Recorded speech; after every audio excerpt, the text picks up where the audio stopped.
Ya, vaya leche. Ahora, orain bai.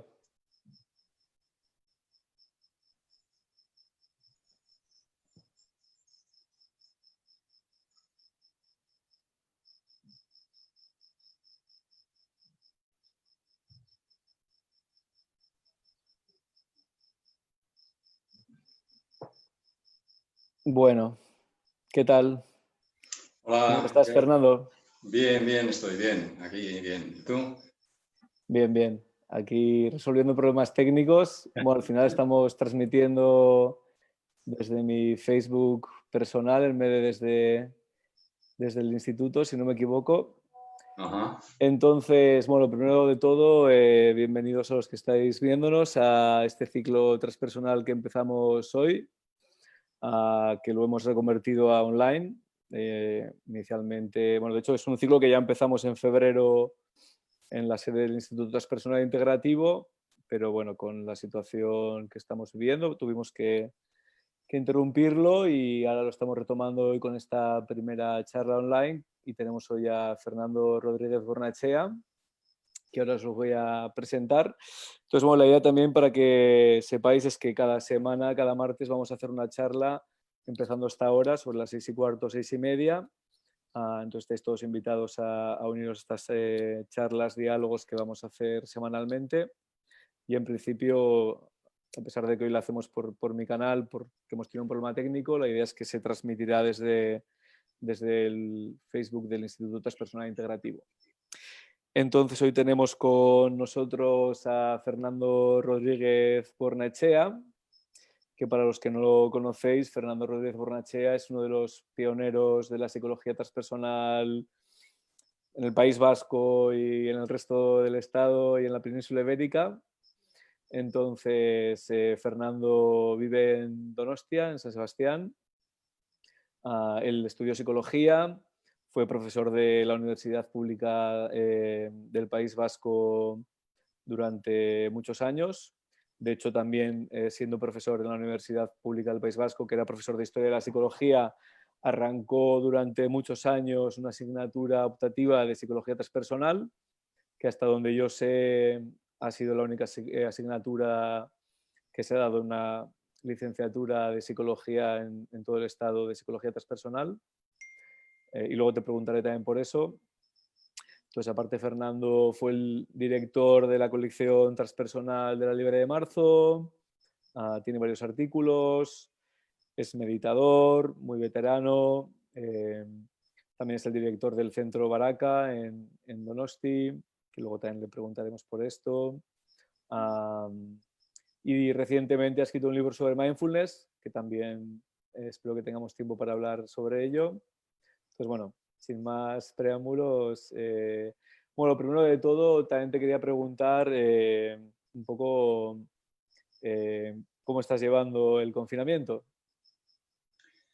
Bueno, pues la verdad es que de una manera muy privilegiada, ¿no? Porque estoy en una casa en el campo, en un sitio precioso, puedo salir afuera, tenemos terreno para trabajar con la tierra y bueno, o sea que estoy con mi familia, y entonces y estoy acostumbrado a no vivir, o sea, a los retiros y a no tener demasiados estímulos, con lo cual es una situación pues bastante agradable, la verdad. O sea, que lo estás llevando bien. Sí, entiendo que haya Bueno, gente que lo esté pasando mal, pero no es mi caso. bueno, de hecho lo comentábamos el otro día y antes que, ¿no? Que las personas precisamente acostumbradas a meditar, a hacer retiros, como que están tomándose esta situación de una manera un poco diferente a las personas que no están acostumbradas a este tipo de prácticas, ¿no? Supongo que sí, yo creo que es una ocasión extraordinaria, ¿no? Para ver esa diferencia, ¿no? La dependencia de muchos estímulos, de muchas cosas, ¿no? De cómo se vive habitualmente y el poder vivir de una manera sencilla y simple, ¿no? Sin esperar grandes cosas, sin tener grandes subidones y bajadones y esas cosas, ¿no? Entonces yo creo que sí que eso se aprende, ¿no? En estas prácticas, ¿no? De la meditación. Muy bien. Bueno, pues primero quería un poco como repasar un poco tu trayectoria y lo primero que quería preguntarte es cómo te interesaste, ¿no? Por este campo de la psicología transpersonal, de la meditación, de la espiritualidad. Bueno, yo soy una persona bastante mayor y soy de aquellas, de las primeras generaciones de licenciados de psicología, es decir, yo soy licenciado en Filosofía y Letras, especialidad de Psicología, ¿no? Entonces, digamos que ya eso marca un poco, ¿no? Claro, nosotros estamos hablando de que, bueno, hablamos de psicología, pero la psicología no es más que, digamos, un elemento más de lo que es un aspecto sociocolectivo, cultural, en continua evolución, una mentalidad, ¿no? Y la psicología también ha ido evolucionando pues, en esa mentalidad, ¿no? Entonces, por suerte, por desgracia, pues soy de esa generación que vivió en primera persona pues lo que fue esa enorme transformación social que fue la época de los finales de los 60, principios de los 70, tanto a nivel mundial como a nivel del Estado español, ¿no? Con el cambio de régimen y con todo eso, ¿no? Entonces, es el encontrarnos de repente con una enorme libertad, con un aspecto, ¿no? Que había todo por descubrir, ¿no? Empezaba a llegar noticias también del extranjero, movimiento contracultural. Es un cambio de mentalidad espectacular, ¿no? Entonces, pues yo lo viví de esa manera y seguramente, pues como muchos otros, pues una de las cosas que más me impresionó fue la posibilidad de vivir de diferentes estados de conciencia, ¿no? Con diferentes formas de inducirlos, ¿no? Ya fuera con sustancias o con ayuno o con danza o con, ¿no? Entonces fue una época muy, muy interesante, muy divertida, ¿no? En ese sentido, ¿no? Pero pues igual tampoco estábamos muy preparados para llevar para esa libertad, ¿no? Y yo creo que, bueno, que sí que estuve en una mentalidad bastante adicta como la mía, ¿no? Que se puede pegar a muchas cosas, pues, pues también tuvo ¿no? Estuvo ahí al borde del precipicio en varias ocasiones, diríamos, ¿no? Y entonces, bueno, pues eso también hizo, ¿no? Así se aprende, ¿no? Y bueno, pues el tener que volver otra vez a reequilibrar desde estados muy extremos, desde arriba y desde abajo, pues me fue dando, como digamos, una amplitud, ¿no? de visión de lo que era la experiencia humana, ¿no? Por las experiencias que viví, ¿no? Y entonces yo me hice esto, psicólogo, y me dice, yo no sé, no entiendo muy bien tampoco, o sea, yo recuerdo que muy joven, con, no sé, 14 años o 15 años o así, me compré un libro, entonces teníamos muy poco dinero, ¿no? Pero no sé, me compré un libro que se llamaba Usos y abusos del psicoanálisis. Y entonces, pues eso, fui allí a mi casa, yo todo contento, y claro, entonces el psicoanálisis era sexo. Y entonces mis padres cuando lo vieron, pues me lo confiscaron. Y lo escondieron allí en su habitación, y yo cuando ellos se iban a cenar fuera o lo que sea, yo iba allí y leía el libro clandestinamente, ¿no? Evidentemente no entendía nada, ¿no? Pero no sé pero no sé, había algo que me llamaba de todo eso, supongo, de lo psicológico, del psicoanálisis y elegí la psicología, ¿no? Sí que escogí la psicología y bueno, pues claro, la psicología me encontré muchas cosas que no era exactamente lo que yo creía o lo que yo buscaba, ¿no? Pero bueno, mal que bien, como digamos, pues sabía arreglármelas, pues saqué adelante la carrera. Y después de eso, pues no sabía muy bien qué hacer, ¿no? Entonces una amiga mía me dijo que había una corriente de la psicoterapia que trabajaba con el cuerpo, y a mí siempre el cuerpo me había llamado la atención, había sido un buen deportista y esas cosas, ¿no? Que era la bioenergética. Y me empecé a formar en bioenergética. Y la persona que nos enseñó, el psiquiatra, Antonio Asín Cabrera, pues él había hecho Zen, había estado en Japón, había hecho un poquito de meditación y nos enseñó algo de eso, ¿no?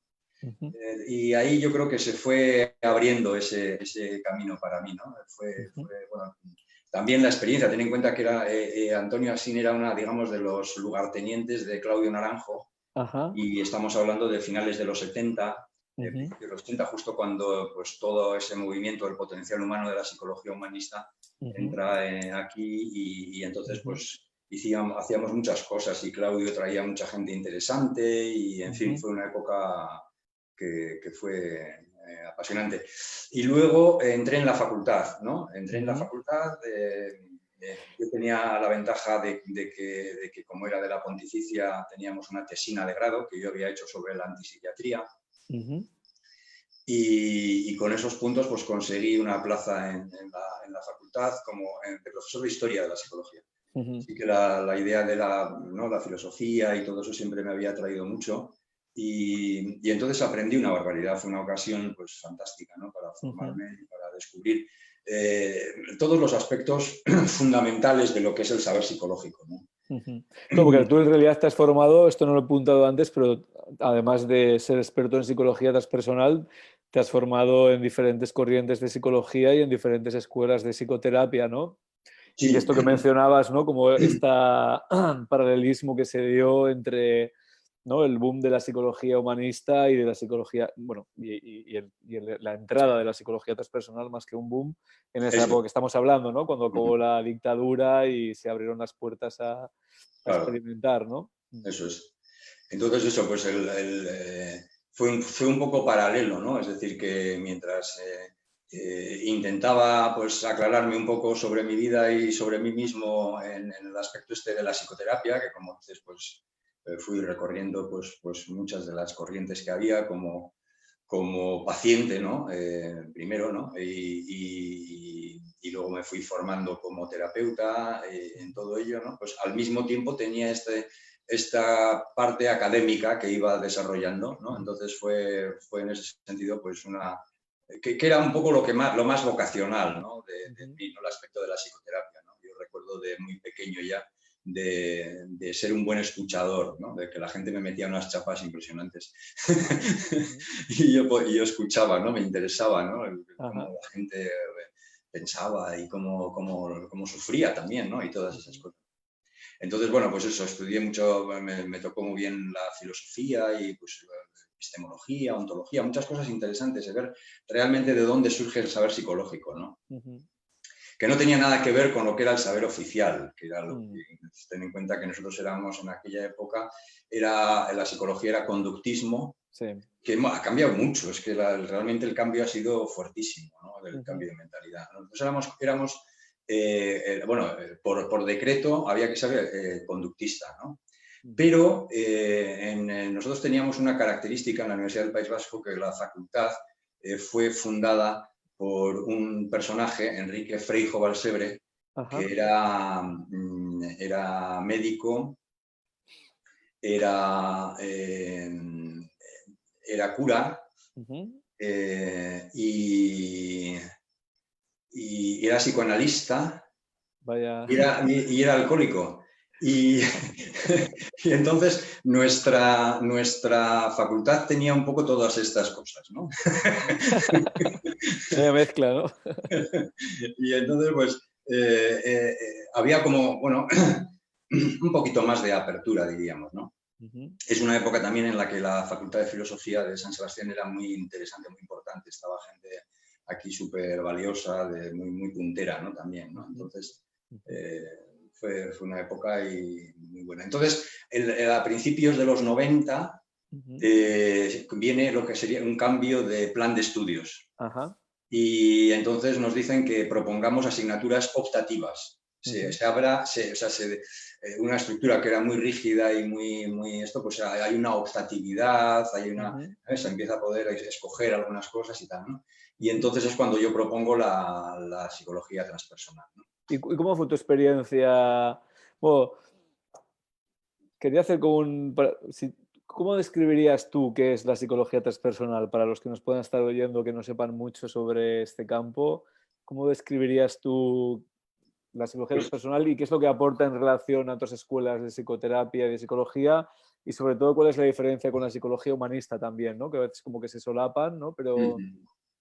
Hombre, yo creo que la mejor forma de explicarlo es precisamente hablando como de su fundador, ¿no? De Abraham Maslow, ¿no? Ajá. Maslow, para el que no lo conozcan, pues empezó siendo un psicólogo conductista y estudiaba las ratas, su tesis doctoral. Entonces, bueno, trabajaba en un laboratorio con ratas, etcétera, ¿no? Y entonces vio la importancia en las ratas del aspecto de la sexualidad, ¿no? Pero y empezó a interesarse por el psicoanálisis, ¿no? Más que la sexualidad, en un sentido amplio, ¿no? La libido, ¿no? Porque a veces hay una reducción de este concepto también, ¿no? De este impulso, ¿no? Que tenemos como mamíferos, ¿no? Y entonces él empezó a estudiar el psicoanálisis, etcétera, y en un momento dado pues se da cuenta de que la psicología y especialmente lo que entonces empezaba a surgir, que era este aspecto más aplicado de la psicología, ¿no? De la psicología aplicada y la psicoterapia y todo eso estaba basado en la patología, ¿no? Es decir, lo único que se había estudiado en las dos corrientes eran los problemas patológicos, ¿no? Y él empieza a descubrir que hay, pues eso, hay unas potencialidades en el ser humano, que hay una capacidad evolutiva, que hay una capacidad de desarrollo que se puede impulsar, ¿no? Y entonces es cuando crea la psicología humanista, empieza con la psicología humanista, ¿no? Yo creo que todo eso también se tiene que ver con que mucha gente europea se traslada a Estados Unidos y el ambiente pragmático, conductista americano se empieza a mezclar con un ambiente pues, más idealista de una psicología fenomenológica, que era la que hubiese naturalmente crecido en Europa, ¿no? Que llevaba un camino muy interesante, muy apasionante, pero que se vio absorbida por la enorme capacidad del mundo americano y del conductismo que se la tragó, ¿no? Todo eso. Pero se creó ahí una interrelación, ¿no? En la New School for Social Research de Nueva York, donde fueron muchos judíos después de la Segunda Guerra Mundial, etcétera, etcétera, y ahí entra ese aspecto más fenomenológico y esta idea más también de lo que era esta psicología que se hubiese desarrollado en Europa en unas circunstancias normales, ¿no? Y que es la tradición de Husserl, Heidegger, Merleau-Ponty, etcétera, etcétera, hasta Foucault, podríamos decir, y todo esto, ¿no? Entonces, esa corriente pues, se vio cercenada de la psicología porque la psicología tenía la voluntad de ser un saber experimental. Entonces, porque eso daba más pelas, ¿no? Para experimentos, para laboratorios, para tal, ¿no? Entonces, eso pues se quedó ¿no? El conductismo se comió todo eso, pero esta influencia llegó a Maslow y Maslow llegó a ser el presidente de la APA, de la Asociación Psicológica Americana, que es la más numerosa y la más influyente del mundo, ¿no? Y justo cuando él era presidente de la APA, en 1969, es cuando él se da cuenta de que eso que él llamaba la autorrealización, empieza a entrevistar a personas, ¿no? Bueno, supongo que todo el mundo que nos escucha sabe un poco la idea de la pirámide de las necesidades, ¿no? De cómo tenemos unas motivaciones carenciales, ¿no? Que es lo que nos hace, ¿no? Recorrer el camino con esta sensación de falta, ¿no? Pues, empezamos pues por lo más fisiológico, pero luego eso es la seguridad, luego el sentido de pertenencia, luego la necesidad de reconocimiento, ¿no? Y se llega a esa autorrealización. Y la gente que llegaba a estos niveles de autorrealización, él observa que muchos de ellos hablan de estados de conciencia de mucha alegría o de mucha expansión o de que no son entendibles desde lo que sería el estudio de la psicología convencional, ¿no? En estados de conciencia, digamos que os acordáis de lo que eran las peak experience, ¿no? Las experiencias cumbre y todas esas cosas, ¿no? Entonces, claro, al descubrir todo eso, eso se mezcla también pues, con toda la llegada de la influencia de Oriente. Entonces empieza, ¿no? con el uso de Grof y el LSD cuando se trasladan a Estados Unidos también, y de otras sustancias que empiezan a andar. Y todo eso, ¿no? Empieza a investigarse lo que son los estados alterados de conciencia, ¿no? Los estados modificados de conciencia, ¿no? Que es un poco lo que en principio da cuerpo o da sentido a la psicología transpersonal, ¿no? Sí, y siempre hablando de que, claro, esos estados tienen una serie de contenidos también, y esos contenidos pues se pueden también investigar desde el trabajo, por ejemplo, de Jung, de Carl Gustav Jung, de Savioli, desde el mundo psicodinámico, ¿no? También se podía interpretar toda esa fenomenología que surgía en los estados modificados de conciencia, ¿no? Entonces ese es un poco el porqué de por qué surge. Y sin duda porque eran elementos de la psique que habían sido obviados y ninguneados por la tradición psicológica experimental, ¿no? Entonces era algo necesario, ¿no? Era algo que yo creo que se caía de maduro, ¿no? Había que recuperar lo que se había tirado por el esto, ¿no? No podíamos dedicarnos a ser simplemente eso, ¿no? Ratas en un laberinto, ¿no? Que tampoco es que seamos mucho más, pero bueno, sí que había algo más que tenía que ser investigado, ¿no? Entonces, bueno, pues es ahí en ese magma, ¿no? De esa transformación de la mentalidad donde surge la psicología transpersonal, recuperando, digamos, estos aspectos que la psicología científica había dejado de lado, ¿no? Porque la psicología no puede reducirse a lo científico, ¿no? Sino que necesita otras metodologías, necesita otra comprensión mucho más abierta, ¿no? De conocimiento. Entonces incluiría esto, ¿no? Todo lo que sería ya la idea del desarrollo del potencial humano que está presente en la psicología humanista, más esta idea de incluir el estudio de los estados ampliados de conciencia o modificados de conciencia, y luego también un poco pues toda la tradición de las filosofías orientales, de la meditación y retomar un poco y reintroducir en la psicología la idea de espiritualidad también, ¿no? Claro, la idea de la sabiduría, la idea de la espiritualidad, ¿no? Todo eso es lo que, digamos, con este eufemismo de lo transpersonal, pues empezamos a recuperar, ¿no? El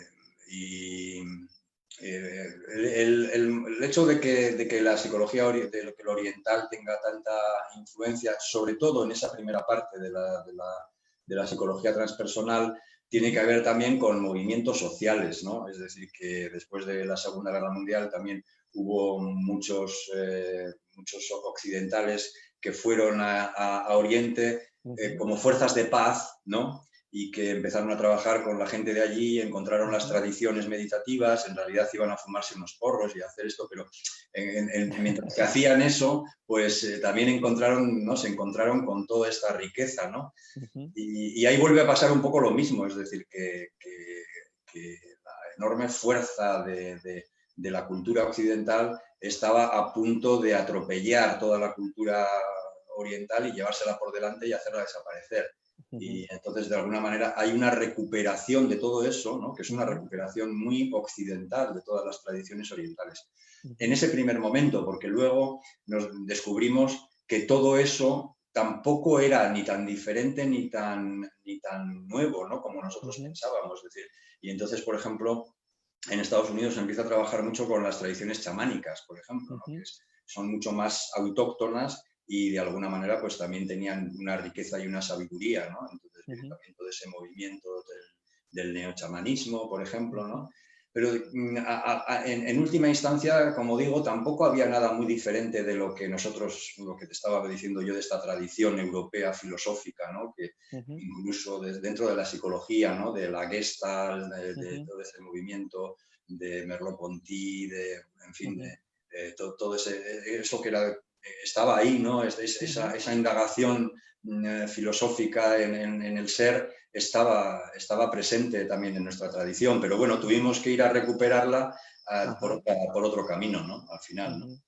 Bueno, y luego se recuperó también toda la parte del misticismo también occidental, ¿no? Misticismo cristiano. Eso es, porque también ahí se desvela, digamos, esa especie de contradicción que había en todas las religiones, ¿no? Que es, por una parte, lo que es la estructura eclesiástica, por decirlo de alguna manera, lo que es la iglesia, lo que es la organización humana jerárquica y dominadora y todo eso que existe en toda religión, pero toda religión o casi todas las religiones tienen también un origen muy místico, ¿no? Tienen un origen que tiene que ver con una visión, con una comprensión de lo trascendente, que luego, pues como hay pocos que la llegan a experimentar, se estructura en lo que es un sistema de creencias al que la gente accede acríticamente, ¿no? Simplemente por la necesidad de creer en algo o de creer en algo que sea más grande que uno mismo, ¿no? Y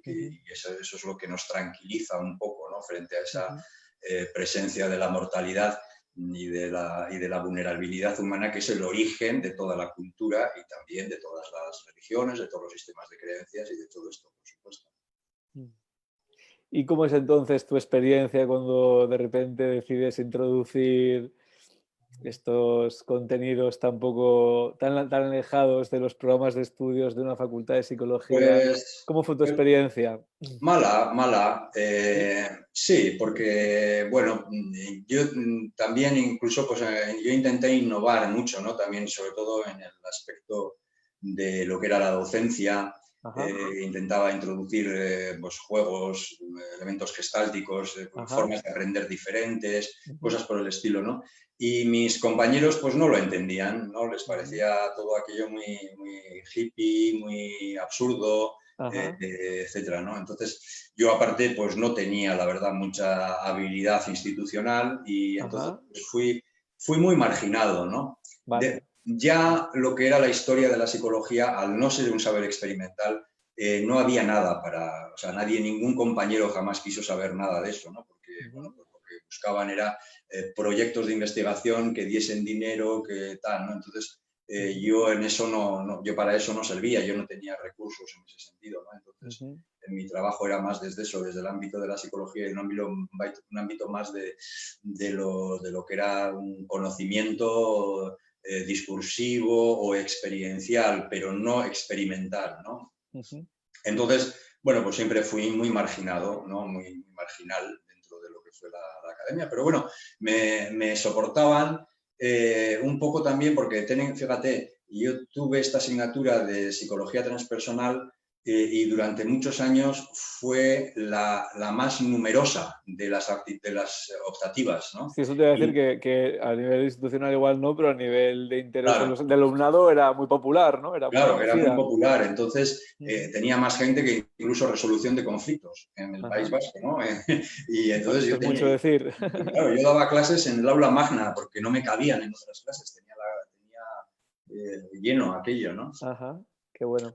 Y eso, entonces yo seguía así, pero hubo un momento que fue cuando realmente se dice tomé asiento, ¿no? Es decir, yo fui indagando en todas estas interesantísimos cosmovisiones, ¿no? Pues el sufismo, el taoísmo, etcétera, ¿no?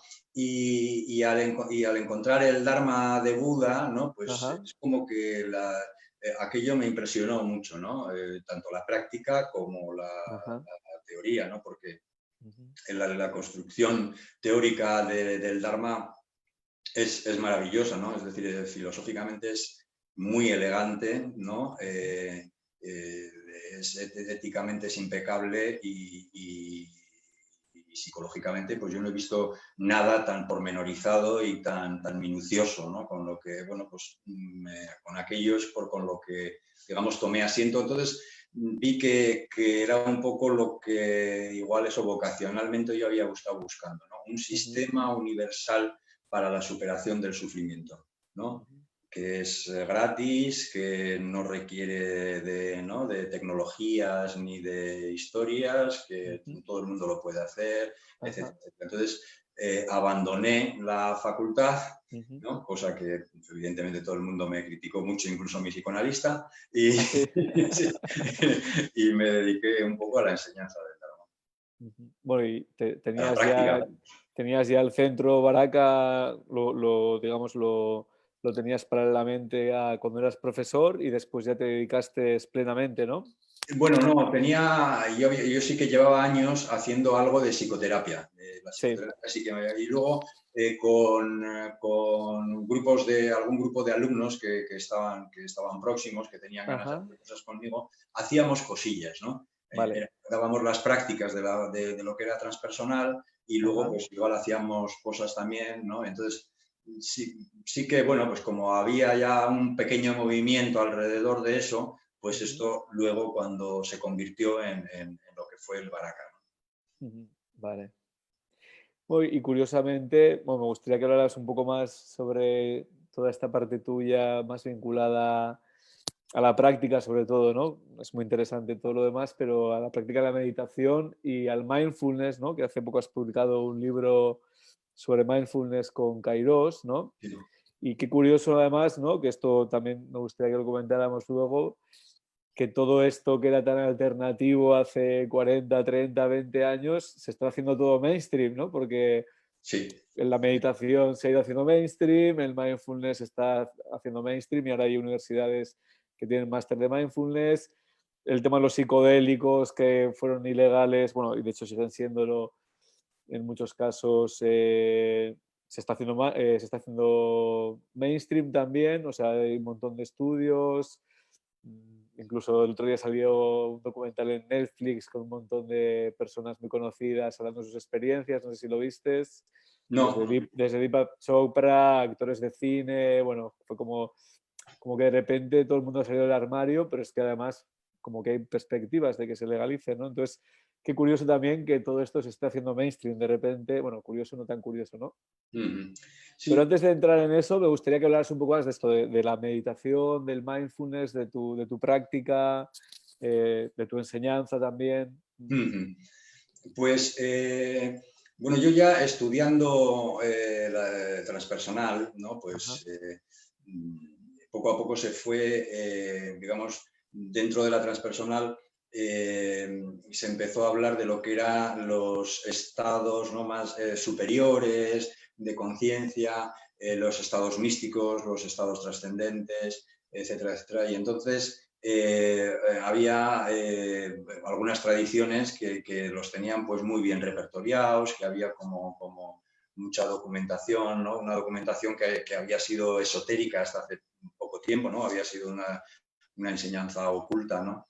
Y, y entonces hay dentro de la propia transpersonal hay unos debates súper interesantes sobre la meditación, ¿no? Si cogemos, por ejemplo, el Journal of Transpersonal Psychology de principios de los 80, ahí están, yo que sé, todos aquellos, ¿no? Pues desde Goleman, Chopra que tú decías, pero también Chogyam Trungpa, Roger Walsh, en fin, todas, ¿no? James Fadiman, todo el elenco de la gente que entonces trabajaba alrededor de esto, hablando sobre las diferentes formas de meditación, etcétera, etcétera, ¿no?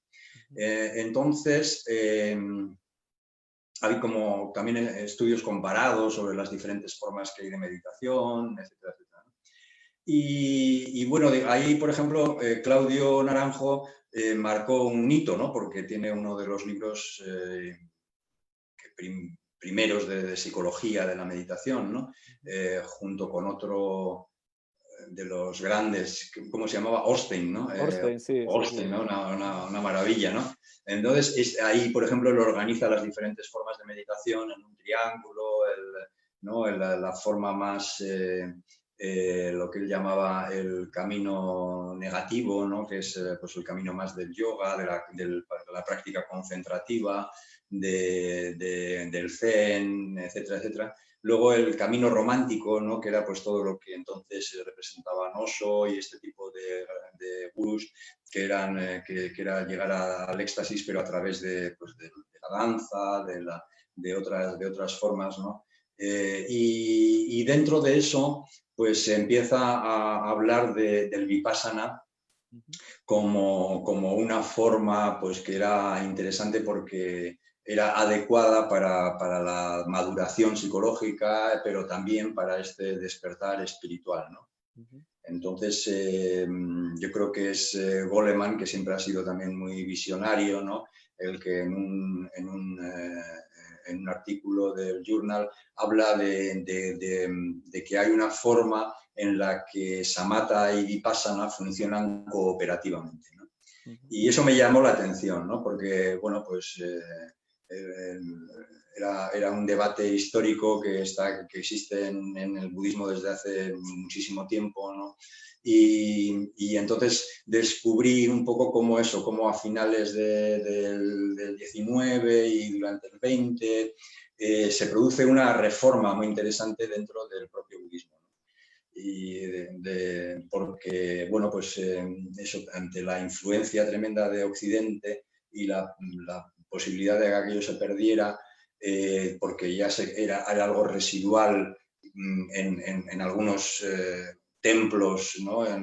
Que hacían monjes y que parecía que solo, ¿no?, a través de muchos años de aislamiento y tal se podía hacer el camino, ¿no? Incluso los monjes pensaban, ¿no?, que era imposible, ¿no?, la liberación del sufrimiento en esta vida y que, bueno, pues Entonces, hay un movimiento muy fuerte, ¿no?, que está liderado por Ledi Sadayab, Mahasi Sadayab, Buddhadasa en Tailandia, Ajahn Chah, ¿no? Hay toda una corriente que empieza a recuperar, digamos, esto que sería como una forma que no necesita de estar años y años retirado practicando la meditación concentrativa para desarrollar el camino de Buda, ¿no?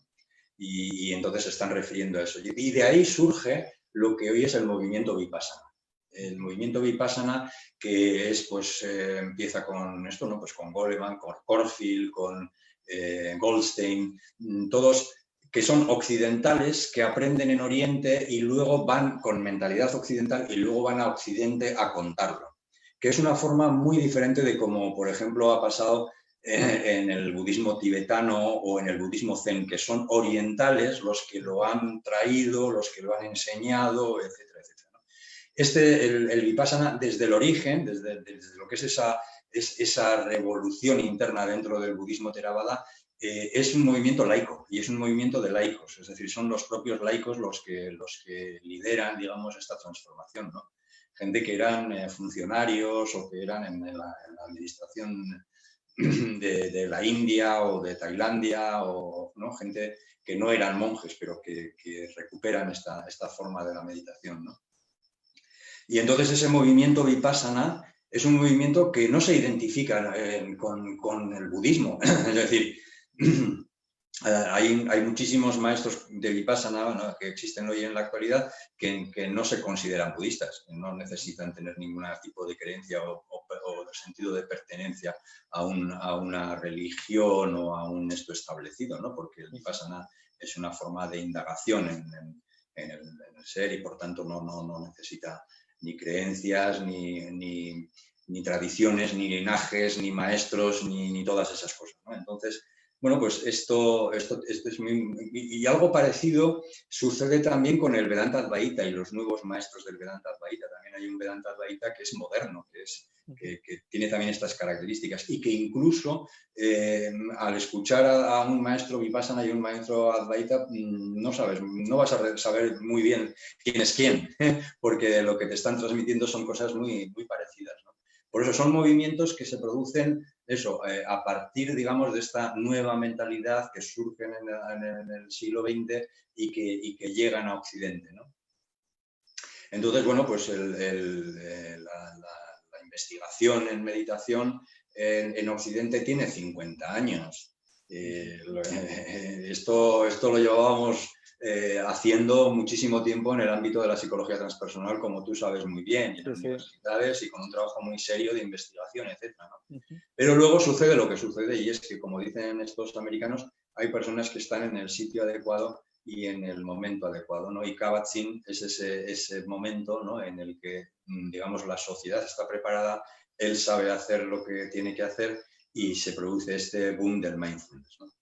Que en principio, pues como para los que ya somos viejos, ¿no?, como decía antes, pues ya nos resulta hasta divertido, ¿no?, como tú decías, ¿no?, el ver que eso de lo que nosotros llevábamos hablando tanto tiempo, ahora parece que es un gran descubrimiento y que era algo que todo el mundo sabía y que, ¿no? Y entonces el mindfulness pues llega en ese momento y bienvenido sea, ¿no? Que con todo lo que pueda aportar, ¿no? Pero que sí que de alguna manera es un déjà vu para muchos, ¿no? ¿Y a qué crees que se debe, ¿no? Esta popularización de todo esto que hace 50 años se empezó a hablar de la psicología transpersonal y ahora de repente parece que en las últimas 2 décadas, o sobre todo en la última década, se está redescubriendo tanto, ¿no? A nivel más popular o más mainstream.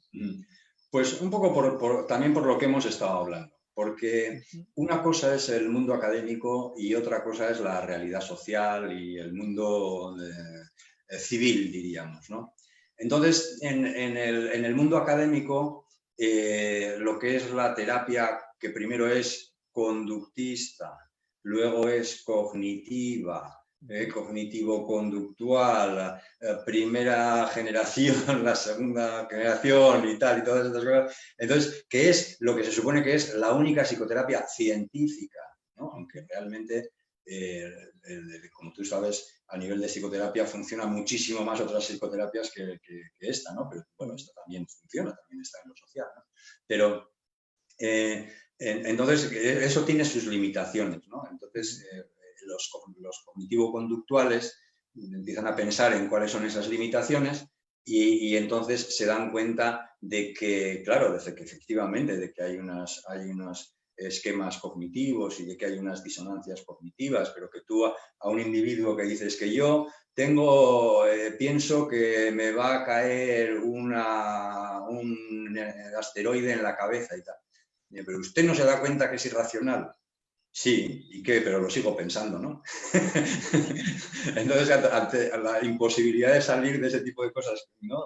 Es decir, que la gente no se convence porque le des un argumento racional, ¿no? Entonces, surge otra estrategia y es que es la tercera generación de terapias cognitivo-conductuales. Es cómo las personas se relacionan con los síntomas.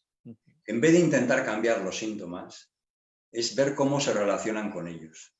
Y entonces se descubre el nudo que hay escondido, que es el de la interpretación, el yo interpretativo, el yo narrativo y el yo de la experiencia, ¿no? Y esto empieza a hacer surgir pues, ideas como el descentramiento, la repercepción, todas estas historias, ¿no? Que son las que van dando lugar a que mindfulness vaya ocupando un espacio en lo que es el mundo científico con lo que eso supone de altavoz, ¿no?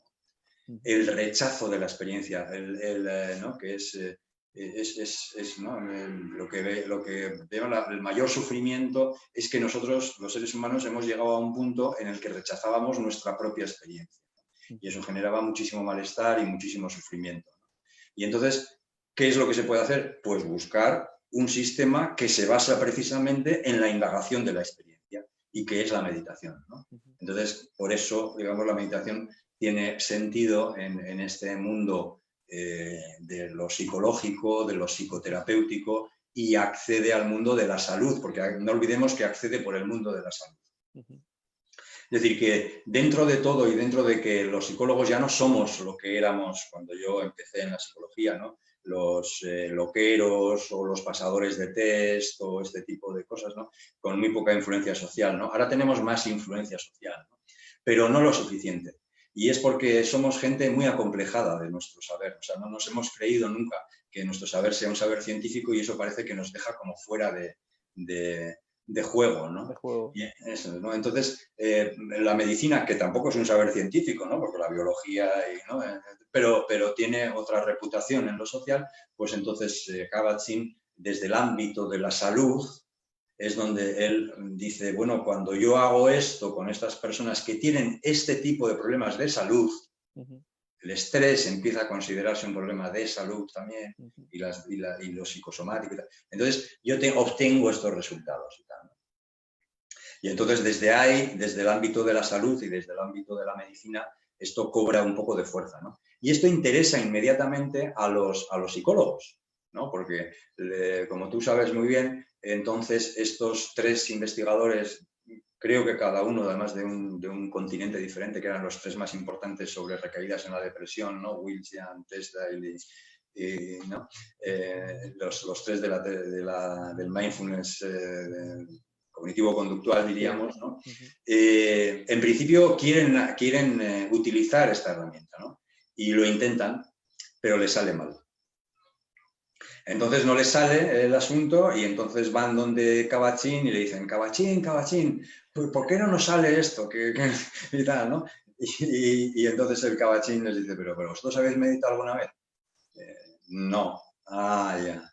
Entonces un poco al estilo del Don Juan de Castaneda, sí. Castaneda, ¿no? Que le dice, pues ves, medita y cuando... Y luego hablamos. Y luego vuelves, ¿no? Y entonces estos vuelven después de 2 años, reproducen la investigación, lo cuentan ellos en el libro, ¿eh? O sea, Sí, que no es nada, ¿no? Y entonces les sale bien el asunto, ¿no?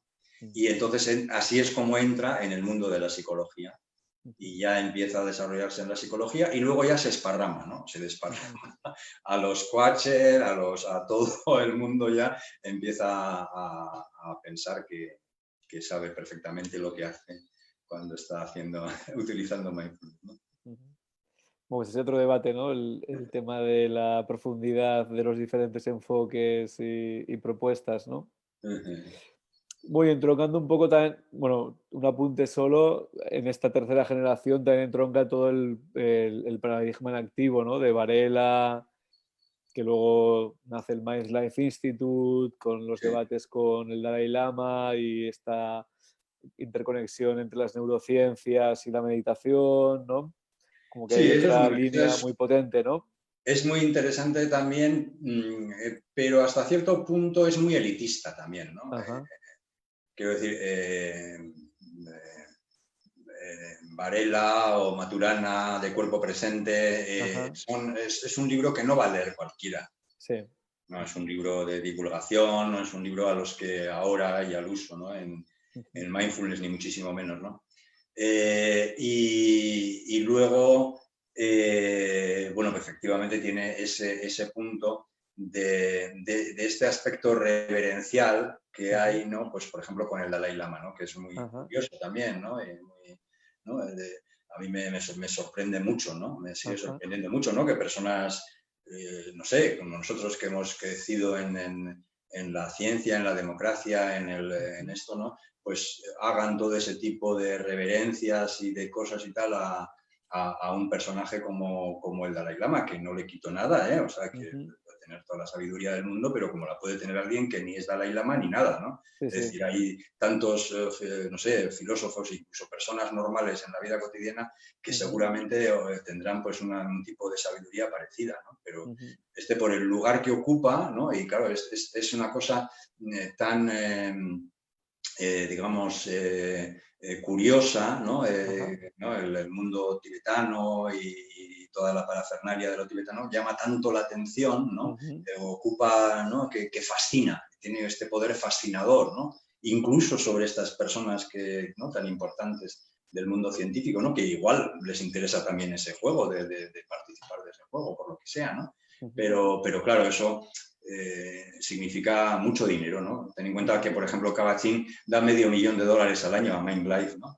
Por ejemplo, como uno de los sponsors, ¿no?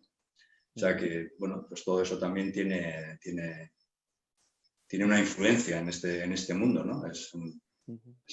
Claro. Bueno, yo recuerdo a nivel esto divulgativo, ¿no? que el Punset hizo un programa varios, ¿no? Sobre estos debates del Mind Life Institute entre, ¿no? Pues el Richard Davidson y toda esta gente de la parte de los científicos occidentales con el Dalai Lama, ¿no? Como que esto fue otra vía de popularización o de hacer llegar al gran público, ¿no? Estos temas, que claro, que otra cosa curiosa es que, por supuesto, tanto con el mindfulness como con la meditación, incluso ahora con el tema de los psicodélicos, para nada nunca se menciona la psicología transpersonal, ¿no? El origen del interés, ¿no? Eso es lo que te iba a decir antes, efectivamente, ¿no? Y es que toda esta gente que ha llegado al mindfulness desde el ámbito de la psicología cognitivo-conductual no tiene ni idea de este recorrido. y no lo va a admitir nunca, ¿no? Es decir, Sí, ellos sí. son los que lo han visto, ¿no? Sí, sí. Y eso ya lo vi yo, eso ya me di cuenta, ¿no? Ujú. Bueno, y no solo que no reconozcan el recorrido, sino que tampoco se interesan por esta dimensión más profunda de lo que una práctica de meditación, unas experiencias de este tipo, hasta dónde te pueden llevar, ¿no? Probablemente no, ¿no? La mayoría seguramente no, ¿no? Digamos, no llega al Mm. aspecto existencial porque se queda mucho en este aspecto funcional, ¿no? Que es lo que Ajá. caracteriza mucho este movimiento, ¿no?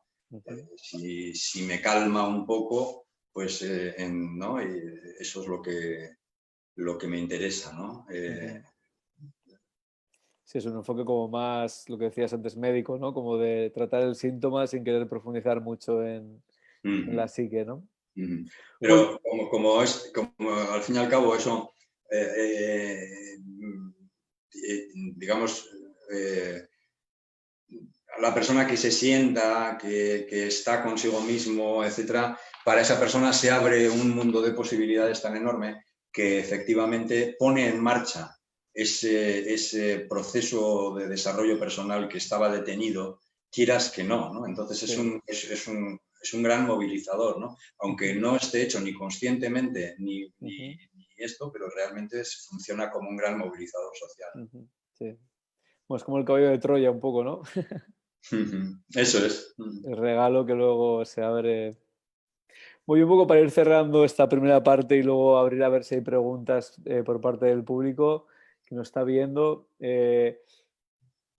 ¿Qué crees que puede aportar, ¿no? Tanto la psicología transpersonal como las diferentes técnicas que ofrece y en particular la meditación y el mindfulness? ¿Qué crees que pueden aportar a esta situación que estamos viviendo, ¿no? Tanto el confinamiento que todavía dura y no acabamos de salir, como para el post-confinamiento y la nueva normalidad, ¿no? ¿Qué sientes que puede aportar eh, toda esta psicología y todas estas prácticas, ¿no? Y la meditación y el mindfulness?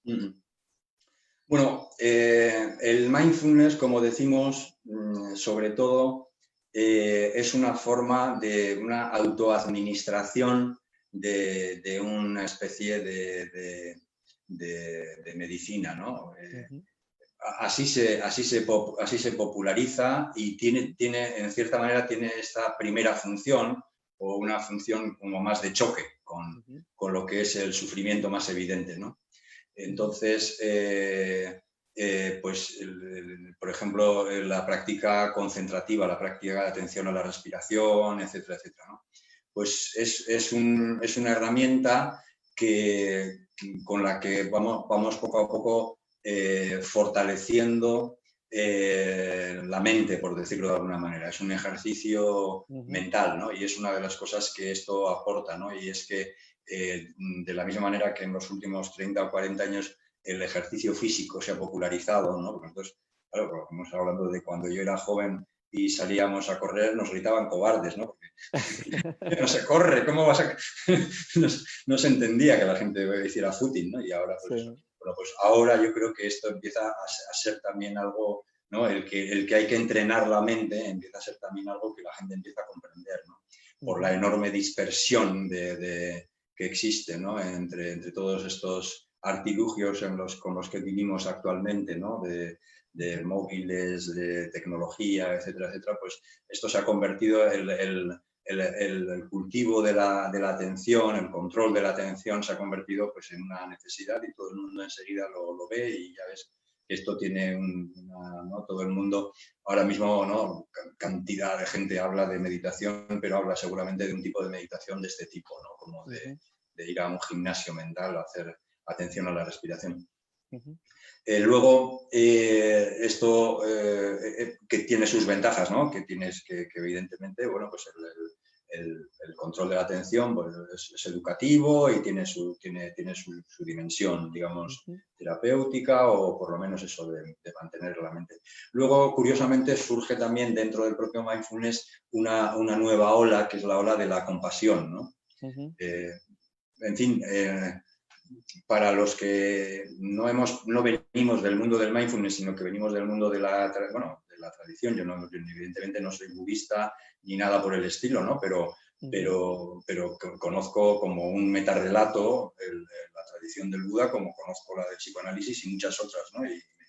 Entonces, eso no era ninguna novedad. O sea, yo vengo haciendo también meditación meta desde casi desde el principio de cuando empecé a meditar, ¿no?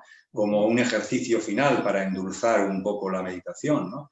Y evidentemente la meditación meta es buena para eso, ¿no? Pues para aprender a tratarse bien, ¿no? Desgraciadamente hay muchísima gente que no sabe tratarse bien a sí misma, ¿no? Y entonces este ejercicio de meta, que luego se le da este nombre de la compasión, porque nos gustan los grandes, ¿no? Los grandes nombres, utilizamos los términos pues como nos da la gana, ¿no? Y de repente se le llama compasión, ¿no? Y entonces, bueno, es amabilidad con uno mismo, y es algo que se descubre en la propia práctica, no hace falta ni siquiera, ¿no? Convertirlo en algo diferente, ¿no? Sino tiene que surgir de la propia práctica. Pero bueno, nosotros como siempre lo queremos adelantar y tal, ¿no? Entonces, bueno, esto es bueno también para esta gente que no sabe tratarse bien, aprender a tratarse bien, ¿no? Generar una tendencia de amabilidad con uno mismo, y eso hace que uno se dé cuenta de que los otros están más o menos en su misma situación, y genera pues también amabilidad hacia el otro, etcétera, etcétera, ¿no? Entonces, el hecho de que nos calmamos y de que al mismo tiempo generamos una cierta comprensión sobre uno mismo, una cierta amabilidad sobre uno mismo, pues nos ayuda mucho, ¿no? En situaciones en las que, bueno, pues podemos estar complicadas, ¿no? Durante este confinamiento, por ejemplo, ¿no? Luego es muy importante también otra de las corrientes que ha salido también del mindfulness, que es el embodiment, ¿no? Porque hay que tener en cuenta que la mayoría del malestar de los trastornos mentales tienen que ver con un abandono del cuerpo, con un cuerpo no habitado, ¿no? Un mal ejercicio de esquema corporal, ¿no? La mente se ha separado, digamos, ha abandonado el cuerpo y está perdida en un mundo que no tiene sustancia, que no tiene encaje y centramiento biológico, ¿no? Entonces, el hecho claro, porque lo que hay que comprender es que la práctica del mindfulness y de la meditación es sobre todo un ejercicio, es una práctica. ¿No? Es una práctica, y es una práctica que se hace con el cuerpo, ¿no? Es una práctica corporal, ¿no? Entonces eso desarrolla mucho la experiencia corporal, asienta mucho, ¿no? Y eso sin duda que trae también muchos beneficios a todas las personas que tienen tendencia a pirarse, ¿no? A irse hacia mundos elusivos, mentales, que no esto y tal, ¿no? Y entonces, bueno, pues eso sin duda, ¿no? Que tiene mucha aplicación también por ahí, ¿no? Y luego, pues también hay este ámbito de lo que es el aquí y ahora, ¿no? Que se habla tanto últimamente, ¿no? Siempre comprendiendo que el aquí y ahora es un lema, ¿no? Pero que el aquí y ahora es algo muy profundo, ¿no?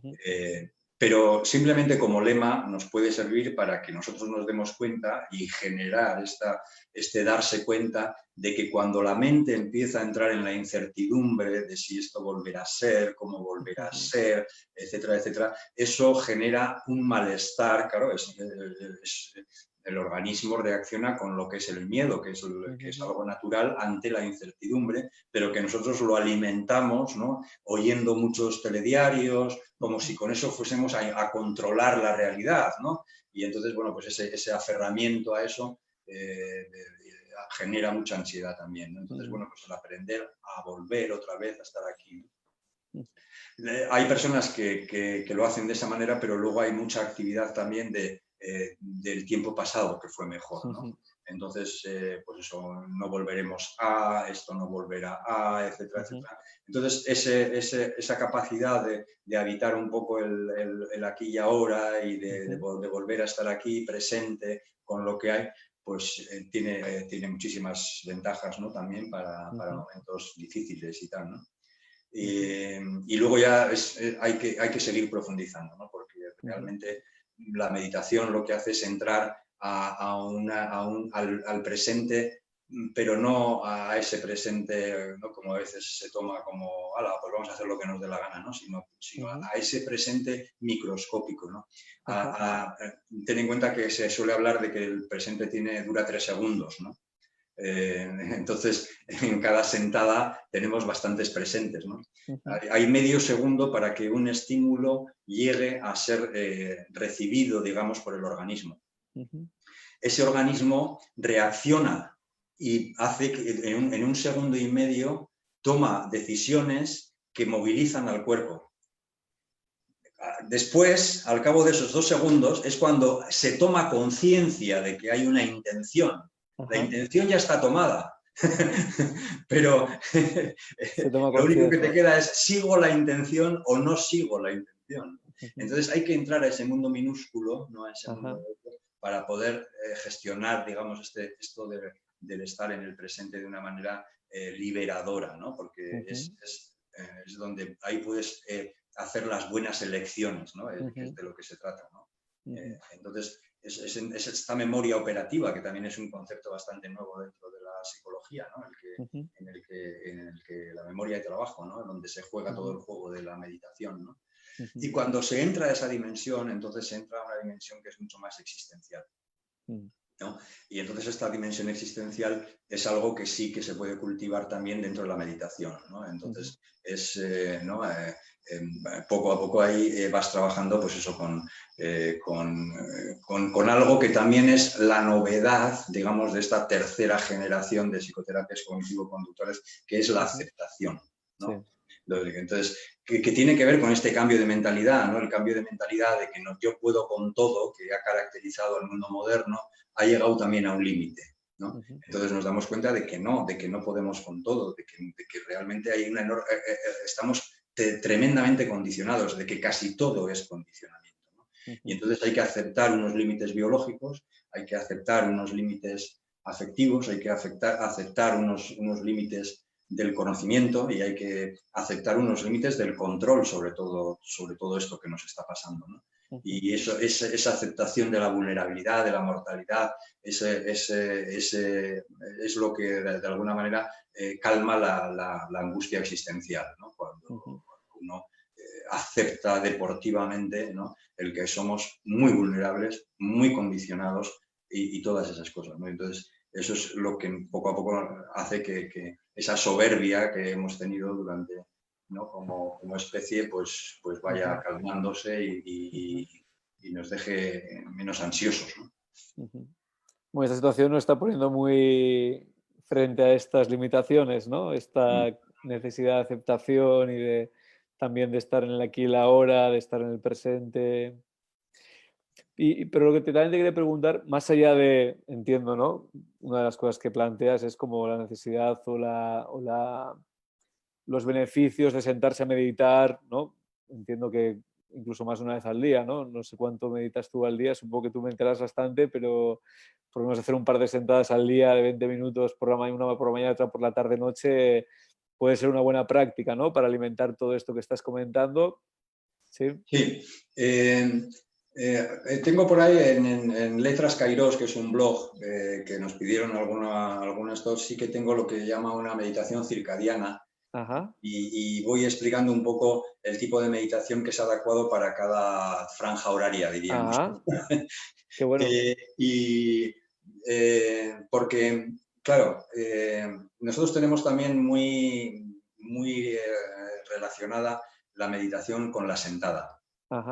Y la sentada es importante, ¿no? Y sobre todo al principio, ¿no? Porque lo que necesitamos es parar, ¿no? Y empezar a que todo este mundo se armonice, ¿no? Cada órgano, cada célula, ¿no? Todos los diferentes ámbitos, el afectivo, el cognitivo, todo el somático, todos estos tienen sus propios ritmos, ¿no? Y entonces esto tiene que ir armonizándose y para eso lo que hay que hacer es parar y dejar que eso se vaya decantando y se vaya armonizando. Por eso al principio la sentada es importante, ¿no? Pero lo que yo en el libro que has comentado yo transmito es que realmente la gran innovación del Buda es esto que llamamos sati, que es atención consciente. Y Vale. atención consciente está en todo momento, en toda actividad, en todo, ¿no? Todo el rato es preguntas, ¿y qué hay aquí? ¿Qué es esto? ¿Qué es esto? ¿Y qué es esto? ¿Y qué es esto? ¿Y qué es este momento? ¿Y qué es este momento? Vale. Esta indagación continua sobre lo que hay en cada momento, ¿no? Sí, Y no, quería llegar a esto, ¿no? Como más allá del sentarse, como ahora que estamos tantas horas en casa y sin poder distraernos, entre comillas, aunque bueno, tenemos el Netflix y mil cosas, pero menos que antes, ¿cómo se puede traducir esto, ¿no? Más allá de la meditación sentada al día a día y al momento, ¿no? Esto que hablabas ahora. eso es. Eh, Yo creo que, por ejemplo, eso, el movimiento consciente Ujú. sería algo muy importante, ¿no? Cada uno, Ajá. pues, es posible que tenga algún tipo de recurso, que puede ser el yoga, el qigong, el tai chi, en fin, hay muchas formas, no tiene que ser tampoco ninguna de estas estructuradas, sino cada uno puede Ujú. tener una serie de, de rutinas en las que hace conciencia corporal, está con el cuerpo, habita el cuerpo, experimenta el cuerpo, ¿no? Ujú. Incluso lo lleva, digamos, a ciertos límites también, ¿no? Es decir, Ujú. de aeróbicos o musculares o lo que sea, ¿no? Es decir, Ujú. ese cuerpo habitado, pero habitar el cuerpo con consciencia, ¿no? Ujú. Con, con esa atención consciente, ¿no? Con Ujú. ese sentir el cuerpo en su globalidad y sentir los aspectos internos y externos del cuerpo, ¿no? Ujú. Sentir los sentidos, ¿no? Abiertos. En fin, este trabajo que es tan importante, ¿no? Ujú. Y luego, yo creo que hay también el aspecto afectivo, ¿no? Que es un aspecto que hay que cuidar muchísimo, ¿no? Porque en el fondo es lo que atraviesa a todo el ser humano, ¿no? Lo que atraviesa es que nosotros, en nuestro organismo, el organismo tiene estructuras concretas, materiales, que trabajan con esta idea de esto lo quiero y esto no lo quiero. Es decir, ¿no? Entonces hay un tipo claro, es un organismo tan complejo y en continua búsqueda del equilibrio, ¿no? Que es al final el trabajo de la meditación consiste en eso, ¿no? En el equilibrio, ¿no? Pero claro, Ujú. un sistema tan complejo siempre está desequilibrado, siempre le falta o un poco de agua o un poco de mineral o un poco de no sé qué o un poco. Eso es lo que nosotros sentimos como carencia, ¿no? Y Ujú. lo que lo complicamos y nos se convierte pues, en algo tan difícil de manejar, ¿no? Por eso, entonces, y eso está todo dirigido por este sistema que compartimos no solo con los mamíferos, sino con todos los seres sintientes, de ir hacia lo agradable y de rechazar lo desagradable. Ujú. Eso en toda la información que va de abajo arriba y en la información que va de arriba abajo. Entonces somos seres atravesados por lo afectivo, ¿no? Lo Ujú. afectivo es lo que dirige directamente nuestra forma de estar en el mundo, ¿no? Entonces, eso significa que necesitamos relacionarnos entre nosotros, ¿no? Y este aspecto de los vínculos sociales, de la, del, del trabajo emocional, ¿no? Del trabajo relacional, es muy importante, ¿no? Incluso de esta manera que nosotros lo estamos haciendo, ¿no? Que es, aunque no haya un contacto físico. Y si no hay un contacto físico y estás mucho tiempo solo, incluso es muy bueno, pues eso, acariciarse, masajearse uno a sí mismo, Ujú. etcétera, etcétera, ¿no? Sería de gran importancia. Ujú.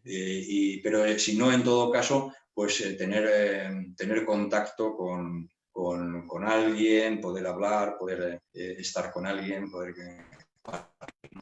Ujú. Y luego, pues evidentemente, pues el aspecto cognitivo que es tan importante, ¿no? El aspecto cognitivo lo podemos trabajar de muchas maneras, ¿no? Ujú.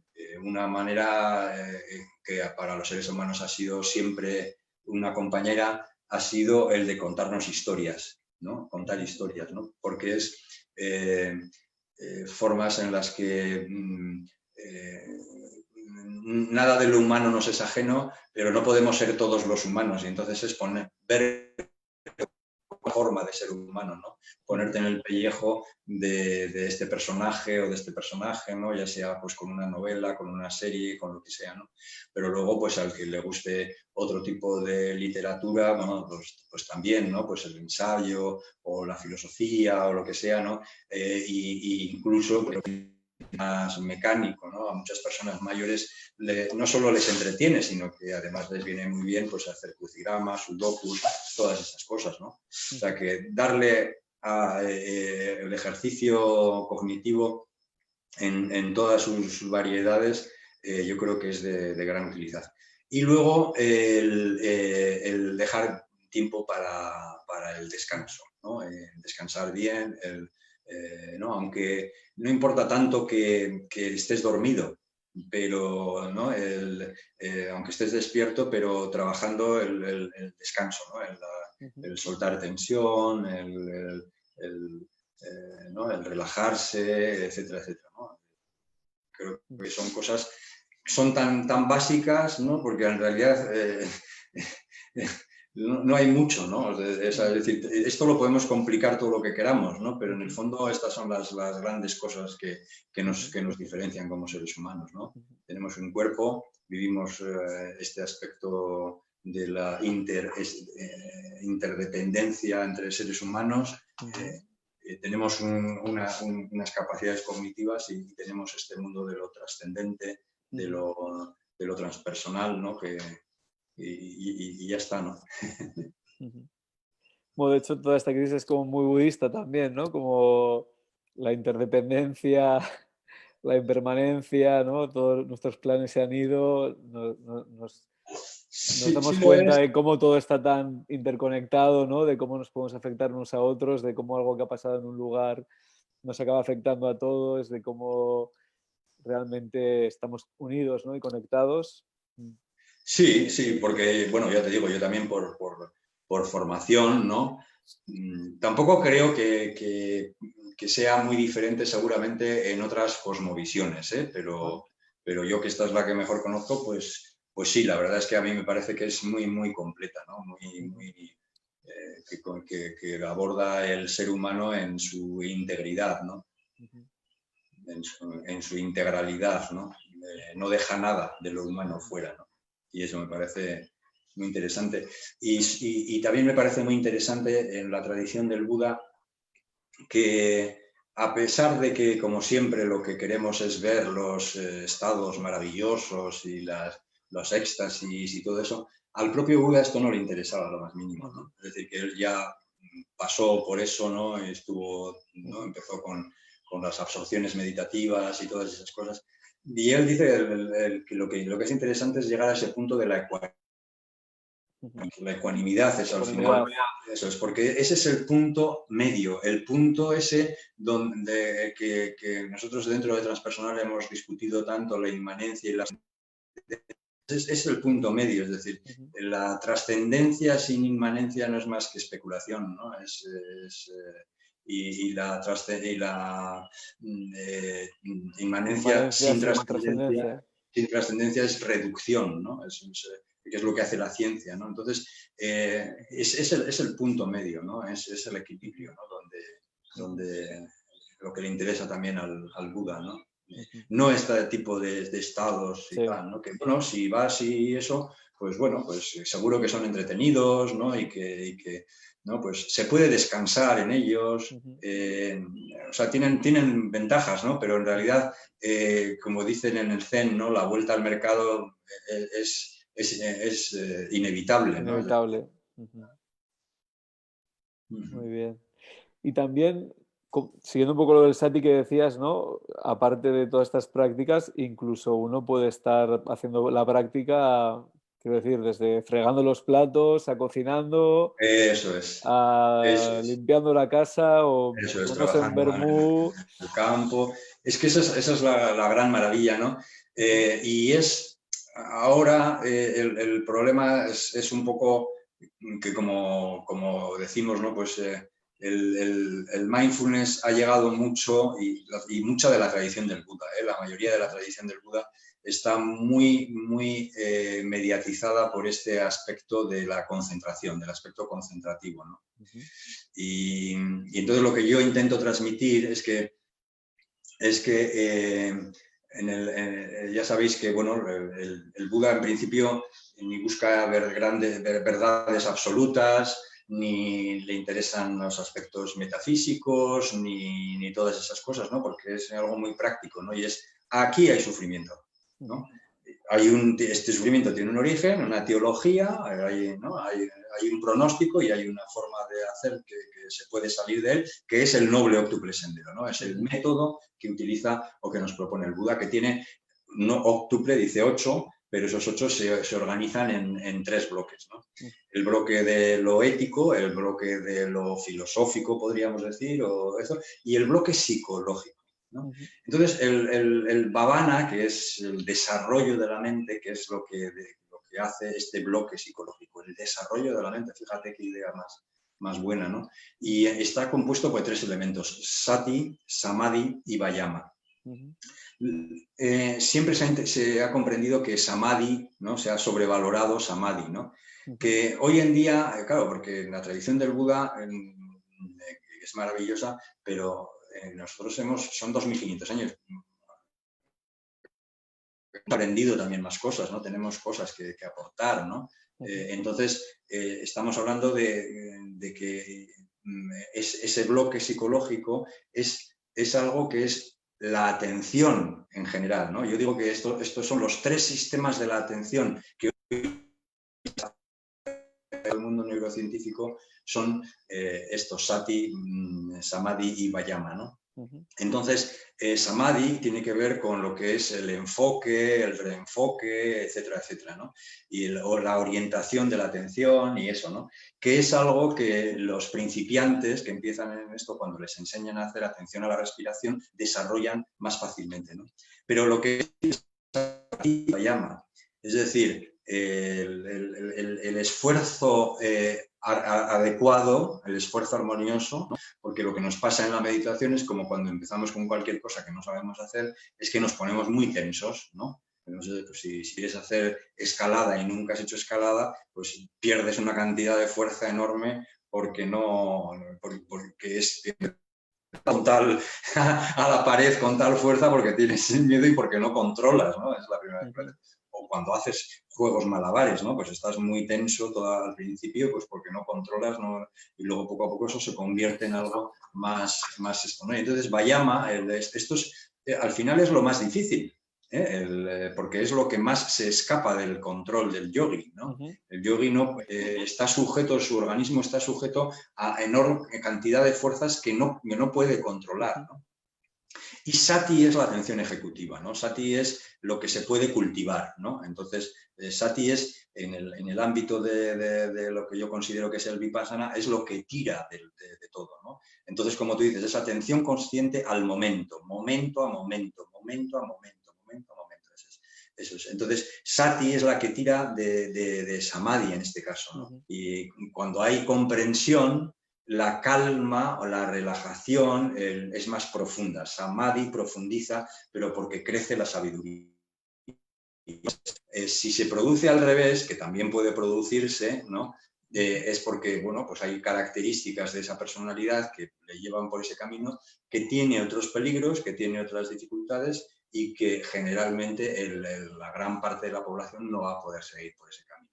Mucho más interesante que enseñemos a la gente la atención consciente momento a momento que no intentar decirles, porque yo llevo tantos años enseñando meditación, ¿no? Y tantos años escuchando, es que no me concentro, pero es que no se trata de concentrarse, se trata de que estés atento momento a momento, no se trata de que obsesivamente cierres tu mente en un solo objeto, sino de que la mente esté estable y pueda ver cómo todos los objetos van pasando y apareciendo y desapareciendo, ¿no? Entonces esto es lo que yo intento transmitir. Yo entiendo que el valor de la concentración lo entiendo y todas esas cosas, ¿no? Pero creo que realmente el mensaje profundo de la tradición del Buda tiene más que ver con esto, ¿no? Incluso estudiando un poco lo que los últimos años se ha dado mucha importancia a lo que se llaman los textos tempranos, que son los textos que se supone que se escribieron durante la vida y durante la enseñanza del propio comentarios, subcomentarios de subcomentarios, ¿no? Entonces esto es una tradición de 2500 años en la que ha habido todo tipo de posiciones filosóficas, todo tipo de... El cambio de mentalidad ha sido exactamente el mismo por el que ha ido pasando la mentalidad occidental. Esto es así, ¿no? Pero entonces ahora hay mucho interés en estos primeros años y al principio, cuando él empieza a enseñar el Buda, parece que hay mucho interés en el Samadhi porque él lo había utilizado, era su herramienta, él la había valido, ¿no? Pero sin embargo, al final de su enseñanza, después de 40 años de enseñar, yo creo que Sati va cobrando una importancia enorme dentro de la estructura de lo que es la tradición, va siendo la clave de bóveda, ¿no? Sobre la que se construye todo, ¿no? Es decir, ten en cuenta que ¿no? Los 4 fundamentos de la atención, las 5 fuerzas espirituales, es la fuerza que equilibra las otras 4, es las 7 el necesario para que los demás se desarrollen. O sea, al final Sati se convierte en la clave de bóveda de todo el sistema, ¿no? Y entonces eso es lo que creo que hay que ir apuntando para que cuando mindfulness se vaya convirtiendo en algo más natural, como hemos visto también nuestras ideas de transpersonal que han ido asumiéndose por la mentalidad mayoritaria, pues la gente vaya encontrando este camino, ¿no? No se vaya quedando en atención a la respiración, atención a la respiración, atención a la respiración, sino que hay que atender a muchas otras cosas, ¿no? Porque si no, no maduramos psicológicamente y, por supuesto, no despertaremos espiritualmente.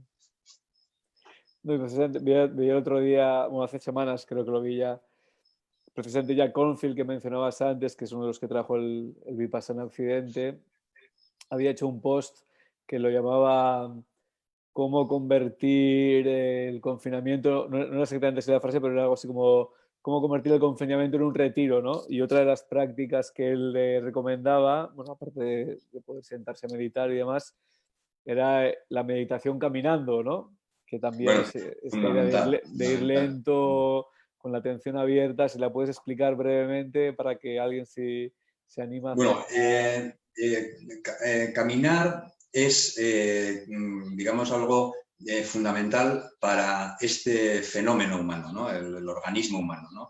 Es de una centralidad como el comer, ¿no? O sea, este es un organismo que está diseñado para andar 10 kilómetros al día, ¿no? Entonces, necesitamos eso porque es lo que genera, ¿no? No, mira, al otro día me preguntaba cómo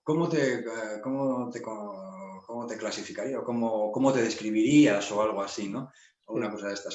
Y entonces decía, alguien que está caminando por el sendero, ¿no? Lo que me gusta es la idea del Dharma como sendero, ¿no? Y el sendero es para caminarlo, ¿no? Entonces, en el fondo es eso, es un sendero, ¿no? Y hay que caminar, ¿no? Caminar hace que todo, ¿no? se movilice, todo el cuerpo, pero toda la mente. Es decir, en el ámbito de lo que son los 4, digamos, arquetipos, es la meditación del vidente o la vidente, ¿no? ¿Por qué? Porque, claro, tú caminas y vas hacia algún sitio y la mente hace eso también. La mente se desanuda de sus nudos y de sus bucles habituales y avanza la mente. Cuando tú caminas, la mente también avanza y va deshaciéndose de todas esas repeticiones, etcétera, ¿no? Claro, si no estás cerrado, vas andando y vas mogollonado en tu esto, ¿no? Sino que permites ese juego de caminar, soltar el cuerpo, soltar la mente y tal, ¿no? Entonces es el ámbito de, ¿no? Y es un tipo de meditación que es muy femenino. Ya sabes que de lo femenino como arquetípico es mucho más, le interesa mucho más el movimiento, ¿no? Hay algo más hierático en lo masculino, ¿no? ¿no? Entonces, hay muchas maestras que hacen mucha meditación caminando, ¿no? Entonces, meditar lo puedes hacer a toda velocidad o lo puedes hacer con la mayor minuciosidad del mundo hasta que puedes descubrir en la propia meditación caminando, por ejemplo, el primer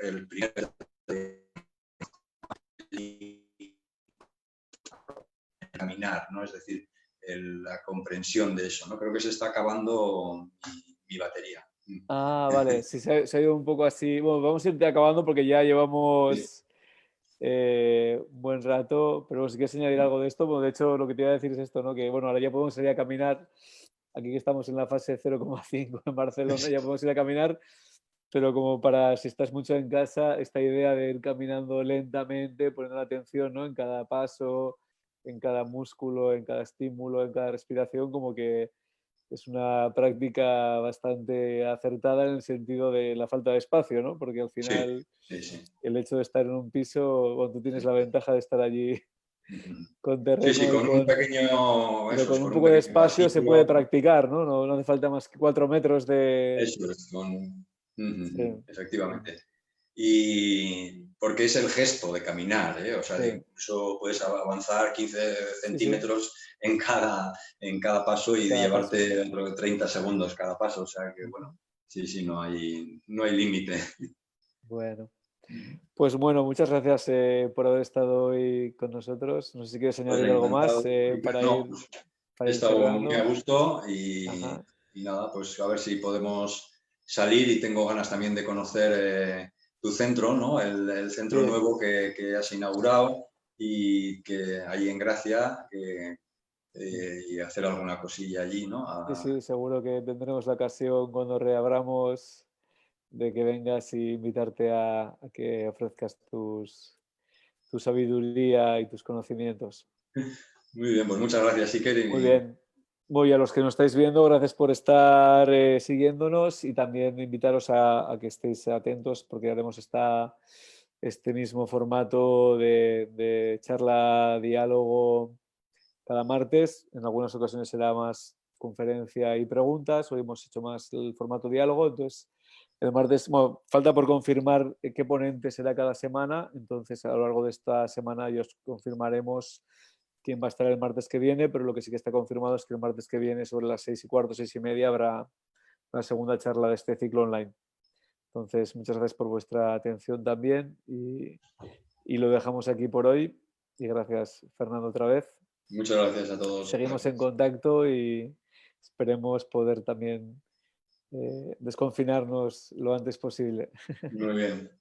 Hasta pronto. Chao, agur, agur. Chao. A ver.